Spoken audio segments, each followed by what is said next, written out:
आपल्या पूर्वजांनी पाण्याची सोय व्हावी म्हणून गडकिल्ल्यांवरती, वाड्या वस्त्यांवरती, गावागावात पाणी साठवण करणारी विविध बांधकामं उभारली. देश स्वतंत्र झाल्यानंतर मग पाण्याबरोबरच विजेची मागणीही वाढत होती. विजेची ही वाढती मागणी पूर्ण करण्यासाठी मग महाराष्ट्राच्या मदतीला धावून आला तो अभेद्य सह्याद्री. सह्याद्रीच्या उंचीचा उपयोग करून आपल्या अभियंत्यांनी मग एक अतुलनीय प्रकल्प हाती घेतला, कोयना जलविद्युत निर्मिती प्रकल्प. महाबळेश्वरमध्ये उगम पावलेल्या कोयनेवरती कोयना धरणाचं बांधकाम सुरू झालं ते 1956 मध्ये.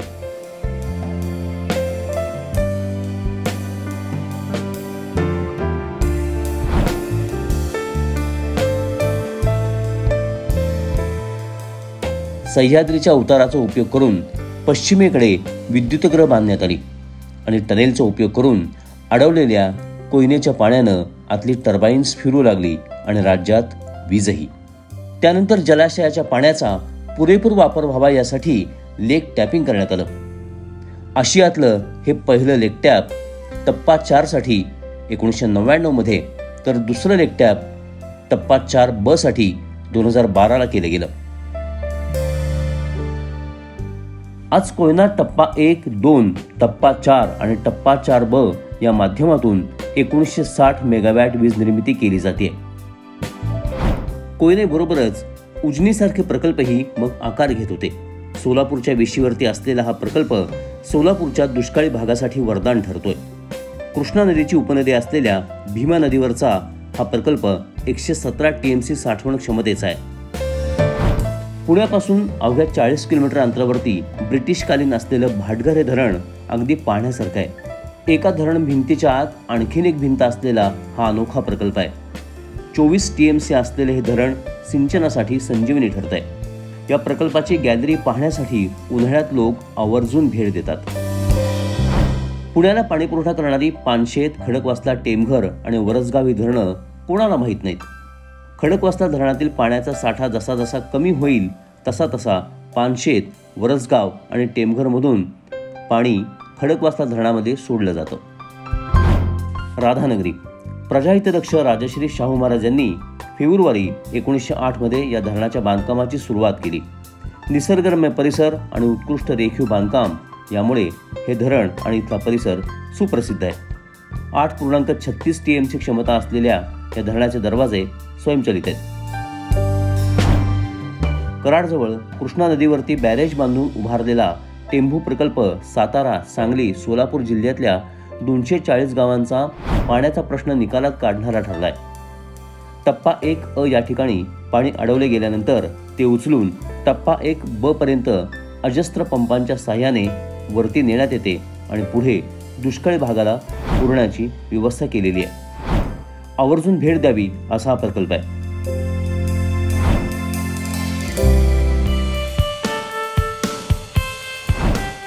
गोदावरी नदीवरती छत्रपती संभाजीनगर जिल्ह्यात बांधलेले हे जायकवाडी धरण 102.73 TMC क्षमतेचे आहे. अनेक उद्दिष्ट असलेल्या या प्रकल्पाच्या पाण्याचा वापर मुख्यत्वे मराठवाडा विभागात 2,46,209 हेक्टर क्षेत्राच्या सिंचनासाठी होतो. धरणावरती दरवर्षी फ्लेमिंगो पक्ष्यांची गर्दी पाहायला मिळते. मांजरा धरण लातूर, धाराशिव आणि बीड या 3 जिल्ह्यांसाठी फार उपयुक्त ठरलेलं आहे. दुष्काळात होरपळणाऱ्या या 3 जिल्ह्यातील अनेक गावांना त्याचा फायदा होतोय. डॉक्टर शंकररावजी विष्णुपुरी बॅरेज हा नांदेड जवळचा उपसा सिंचन प्रकल्प आहे. पिण्याच्या पाण्याचा नांदेड शहरास उपयोगाबरोबरच 22,279 हेक्टर क्षेत्रावरती या प्रकल्पामुळे सिंचनाचा लाभ होतोय. जगप्रसिद्ध अमरेला फॉल पाहायला पर्यटकांची गर्दी ज्या धरणावरती होते ते भंडारदरा धरण. 1926 साली धरणाचं उद्घाटन झालं. निसर्गरम्य परिसरासह सिंचन आणि वीज निर्मिती या धरणामुळे होते.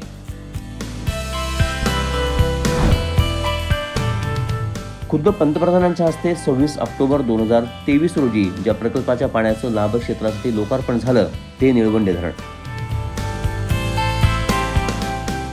अहमदनगर जिल्ह्यातील 6 आणि नाशिक जिल्ह्यातील एका तालुक्यातील 182 गावांना या प्रकल्पाचा लाभ होणार आहे. गंगापूर धरण नाशिक जवळ गोदावरी नदीवरती बांधलेले सर्वात जुनं धरण आहे. नाशिक शहराला याच धरणातून पाणी पुरवठा केला जातो. सुंदर निसर्ग आणि स्थलांतरित पक्षी यासाठी हे धरण वैशिष्ट्यपूर्ण आहे.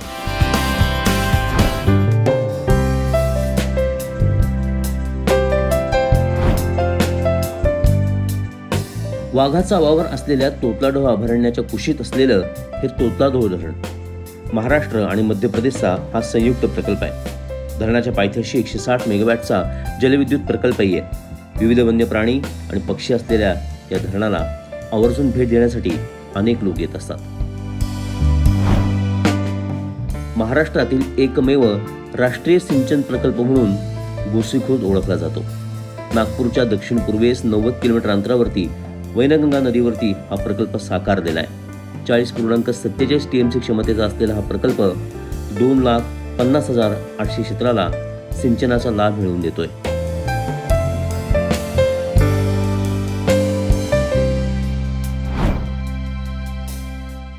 वर्धा नदीवरती बांधलेलं निम्न वर्धा धरण हे वर्धा जिल्ह्यातील हजारो एकर क्षेत्रासाठी सिंचनाची सोय करणार आहे. धरणाची क्षमता 8.95 TMC आहे. अमरावती जिल्ह्यातील मोर्शी तालुक्यात वर्धा नदीवरती 23.95 TMC क्षमता असलेलं ऊर्ध्व वर्धा धरण बांधलं गेलं. जलविद्युत निर्मिती, पूरनियंत्रण, औद्योगिक पाणी पुरवठा असा बहुउद्देशीय लाभ या प्रकल्पामुळे झालेला आहे. घनदाट जंगलात असलेलं घोडाझरी धरण चंद्रपूर जिल्ह्यातील नागभीड जवळ बोकडडोह नाल्यावरती बांधलेलं आहे. 1.70 TMCच्या या धरणामुळे 5,900 हेक्टर जमीन सिंचनाखाली येते. बुलढाणा जिल्ह्यातील नांदुरा तालुक्यात पूर्णा नदीवरती जिगाव प्रकल्प साकारला जातोय. पश्चिम विदर्भातील पाण्याचा प्रश्न निकालात काढणारा असा हा प्रकल्प आहे. एकूण 26.01 TMCचा हा प्रकल्प आहे. छोट्या स्पिलवेच्या मागे रिंग सारखा आकार असलेलं 13.47 TMC क्षमतेचं हे धरण गोंदिया जिल्ह्यातील गाढवी नदीवरती आहे. इटियाडोह असं याचं नाव. अतिशय निसर्गरम्य प्रदेशात हे धरण बांधलं गेलंय. भंडारा जिल्ह्यात लामुंडोह या स्थानिक नाल्यावरती हे मातीचं धरण आहे. भंडारा शहरापासून अवघ्या 60 किलोमीटर अंतरावरती हे पर्यटनाचं उत्तम स्थळ आहे.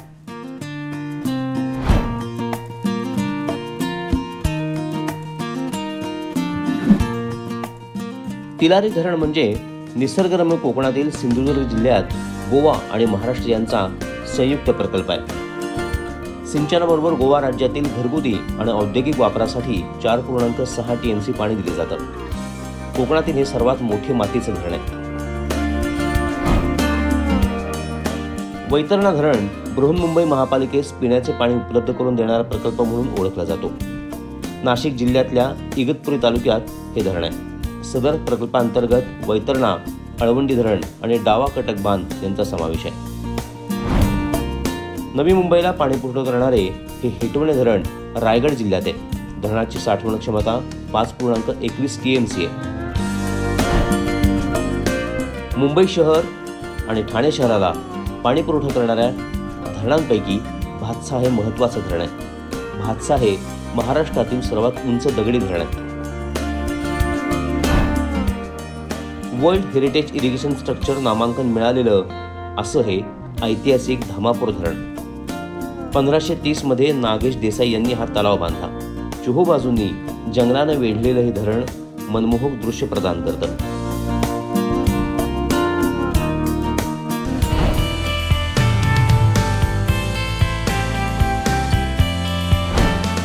निम्न पांझरा तापी नदीची उपनदी असलेल्या पांझरा नदीवरती बांधलेलं धरण आहे.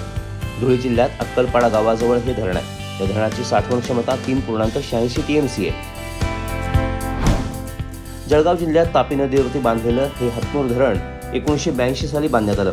धरणाला 41 यांत्रिक दरवाजे आहेत. सिंचन तथा बिगर सिंचनासाठी धरणाचे पाणी वापरले जातं.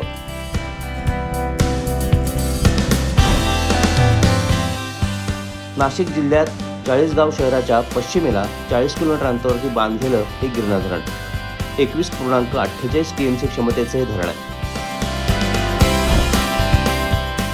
निंबादेवी धरण जळगाव जिल्ह्यातील यावल तालुक्यात सातपुडा पर्वतांच्या कुशीत वसलेल्या सावरखेडासीम गावाच्या भुनक नाल्यावरती बांधलेलं छोटंसं धरण आहे. अतिशय निसर्गरम्य परिसर आणि धरणाची वैशिष्ट्यपूर्ण रचना यामुळे पर्यटकांचा ओघ इथे पाहायला मिळतो.